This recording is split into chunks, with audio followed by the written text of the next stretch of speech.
শপথ যে বাতাসের যা ধুলাবালি উড়ায়, আবার পানি ভরা মেঘরাশি বয়ে নিয়ে যায়, তারপর ধীর মৃদুমন্দ গতিতে বয়ে যায়, অতঃপর একটি বড় জিনিস বৃষ্টি বন্টন করে।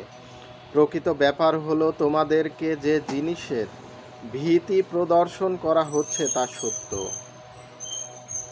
কর্মফল প্রদানের সময় অবশ্যই আসবে।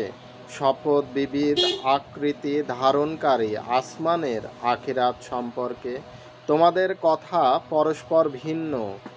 তার ব্যাপারে সেই বিরক্ত যে হকের প্রতি বিমুখ। ধ্বংস হয়েছে অনুমান ও ধারণার ভিত্তিতে সিদ্ধান্ত গ্রহণকারীরা, যারা অজ্ঞতায় নিমজ্জিত এবং গাফলতিতে বিভোর।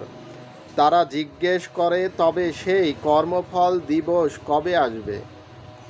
তা সেদিন আসবে যেদিন তাদের আগুনে ভাজা হবে। এদের বলা হবে, এখন তোমাদের ফিতনার স্বাদ গ্রহণ করো। এটা সেই বস্তু যার মধ্যে তোমরা তাড়াহুড়া করেছিলে। তবে মুত্তাকিরা সেদিন বাগান ও ঝর্ণাধারার মধ্যে অবস্থান করবে। তাদের রব যা কিছু তাদের দান করবেন তা স্বাচ্ছন্দ্যে গ্রহণ করতে থাকবে। সেদিনটি আসার পূর্বে তারা ছিল সৎ কর্মশীল। রাতের বেলা তারা কমই ঘুমাতো। তারপর তারাই আবার রাতের শেষ প্রহরগুলোতে ক্ষমা প্রার্থনা করত। তাদের সম্পদের অধিকার ছিল প্রার্থী ও বঞ্চিতদের। ধীর প্রত্যয় পোষণকারীদের জন্য পৃথিবীতে বহু নিদর্শন রয়েছে, এবং তোমাদের সত্তার মধ্যেও তোমরা কি দেখো না? আসমানে রয়েছে তোমাদের রিজিক এবং সে জিনিসও যা প্রতিশ্রুতি তোমাদের দেয়া হচ্ছে। তাই আসমান ও জমিনের মালিক শপথ, একথা সত্য এবং তেমনই নিশ্চিত যেমন তোমরা কথা বলছো। হে নবী, ইব্রাহিমের সম্মানিত মেহমানদের কাহিনী কি তোমাদের কাছে পৌঁছেছে? তারা যখন তার কাছে আসলো, বলল, আপনার প্রতি সালাম। সে বলল, আপনাদেরকেও সালাম। কিছু সংখ্যক অপরিচিত লোক। পরে সে নীরবে তার পরিবারের লোকদের কাছে গেল এবং এটা মোটা তাজা বাছুর এনে মেহমানদের সামনে পেশ করল। সে বলল, আপনারা খান না কেন? তারপর সে মনে মনে তাদের ভয় পেয়ে গেল। তারা বলল, ভয় পাবেন না। তাছাড়া তারা তাকে এক জ্ঞানবান পুত্র সন্তান জন্মের সুসংবাদ দিল। একথা শুনে তার স্ত্রী চিৎকার করতে করতে অগ্রসর হলো। সে আপন গালে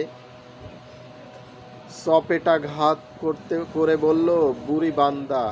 তারা বলল, তোমার রব একথাই বলেছে, তিনি মহাজ্ঞানী ও সর্বজ্ঞ। ইব্রাহিম বলল, হে আল্লাহর প্রেরিত দূতগণ, আপনাদের অভিপ্রায় কি? তারা বলল, আমাদেরকে একটি পাপী জাতির কাছে পাঠানো হয়েছে, যাতে আমরা তাদের ওপর পুরানো মাটির পাথর বর্ষণ করি, যা আপনার রবের কাছে সীমা লঙ্ঘনকারীদের জন্য চিহ্নিত আছে। অতঃপর ওই জিনিস পদে যারা মুমিন ছিল তাদের সবাইকে বের করে নিলাম।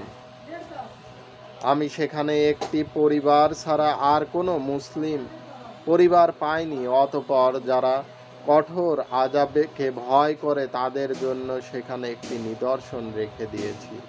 এছাড়া তোমাদের জন্য নিদর্শন আছে মূসার কাহিনীতে। আমি যখন তাকে স্পষ্ট প্রমাণসহ ফেরাউনের কাছে পাঠালাম, তখন সে নিজের শক্তিমত্তার ওপর গর্ব প্রকাশ করল এবং বলল, এ তো জাদুকর কিংবা পাগল।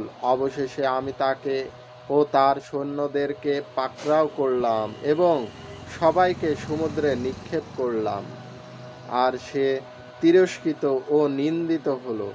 তাছাড়া তোমাদের জন্য নিদর্শন আছে আজ জাতির মধ্যে, যখন আমি তাদের ওপর এমন অশুভ বাতাস পাঠালাম যে তা যে জিনিসের ওপর দিয়ে প্রবাহিত হলো তাকেই জরাজীর্ণ করে ফেললো। তাছাড়া তোমাদের জন্য নিদর্শন আছে সামুদ জাতির মধ্যে, যখন তাদের বলা হয়েছিল যে একটি নির্দিষ্ট সময় পর্যন্ত মজা লুটে নাও, কিন্তু এ সতর্কীকরণ সত্ত্বেও তারা তাদের রবের হুকুম অমান্য করল।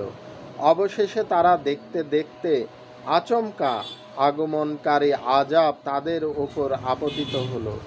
এরপর উঠে দাঁড়ানোর শক্তিও তাদের থাকল না এবং তারা নিজেদের রক্ষা করতেও সক্ষম ছিল না। আর এদের সবার পূর্বে আমি নূহের কওমকে ধ্বংস করেছিলাম, কারণ তারা ছিল ফাসেক। আসমানকে আমি নিজের ক্ষমতায় বানিয়েছি এবং সে শক্তি আমার আছে। জমিনকে আমি বিছিয়ে দিয়েছি, আমি উত্তম সমতলকারী। আমি প্রত্যেক জিনিসের জোড়া বানিয়েছি, হয়তো তোমরা এ থেকে শিক্ষা গ্রহণ করবে। অতএব আল্লাহর দিকে ধাবিত হও, আমি তার পক্ষ থেকে তোমার জন্য স্পষ্ট সাবধানকারী। আল্লাহর সাথে আর কাউকে উপাস্য বানাবে না। আমি তার পক্ষ থেকে তোমাদের জন্য স্পষ্ট সাবধানকারী। এভাবে হয়ে এসেছে। এদের পূর্ববর্তী জাতিসমূহের কাছেও এমন কোনো রাসূল আসেনি যাকে তারা জাদুকর বা পাগল বলেনি। এরা কি এ ব্যাপারে পরস্পর কোনো সমঝোতা করে নিয়েছে?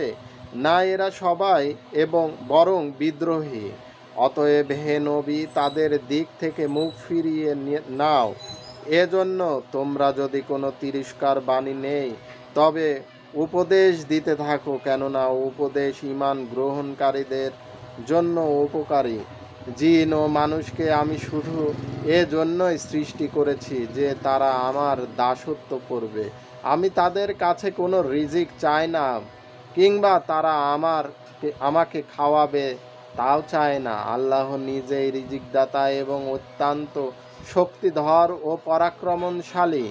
তাই যারা জুলুম করেছে তাদের প্রাপ্য হিসেবে ঠিক তেমনি আযাব প্রস্তুত আছে, যেমনিটি এদের মতো লোকেরা তাদের অংশ পুরো লাভ করেছে। সেজন্য এসব লোক যে আমার কাছে তাড়াহুড়া না করে, সেদিনের ভয় তাদের দেখানো হচ্ছে, পরিণামে সেদিন তাদের জন্য ধ্বংস হয়েছে।